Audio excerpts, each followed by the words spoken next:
Let's bring in Senator John Hoeven. Great to see you, Senator. Liz, good to be with you. Now, Senator, Democrats will say these trends started on Obama's watch. What do you say? Well, what you're seeing is a response to the tax cuts and also to the reducing the regulatory burden. And that's really what's driving the good economy that we have now, not only in terms of GDP growth and job growth, but look at the wage growth, 3.2%.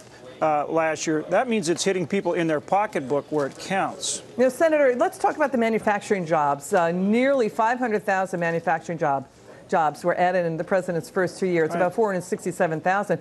But to your point about regulatory, the pushback that the president did 6 times, that's 6 times what Obama did in the last 2 years. I mean, President Trump has added 2 manufacturing jobs for every 1 federal, state, or local government jobs. Obama created 5 government jobs for every 1 manufacturing jobs in his last 2 years. Right, and those are the manufacturing jobs are primary sector jobs that create a bigger economy, and they're coming because of investment. The investment comes because of the tax rates and the reduction in the regulatory burden.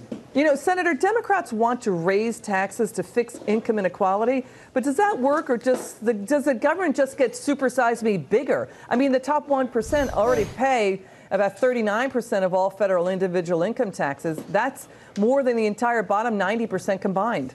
Right. The key is to grow the economy, the bigger pie, the rising tide that lifts all boats. As you grow the economy, then even with lower tax rates, the federal government ends up getting more revenue, but people get higher wages and more money in their pockets and pay less taxes. All right. This is going to be a heck of a fight tonight. You're going to be there, sir. What are you looking for in this speech? The president's going to start out talking about the economy like we are now. I think he'll go to trade because they're making progress now on trade with China. That's very important. We need to pass the USMCA, the trade agreement that replaces NAFTA with Canada and Mexico. Then I think you're going to see him go into the immigration issue, the need for border security, a border barrier, make the case there.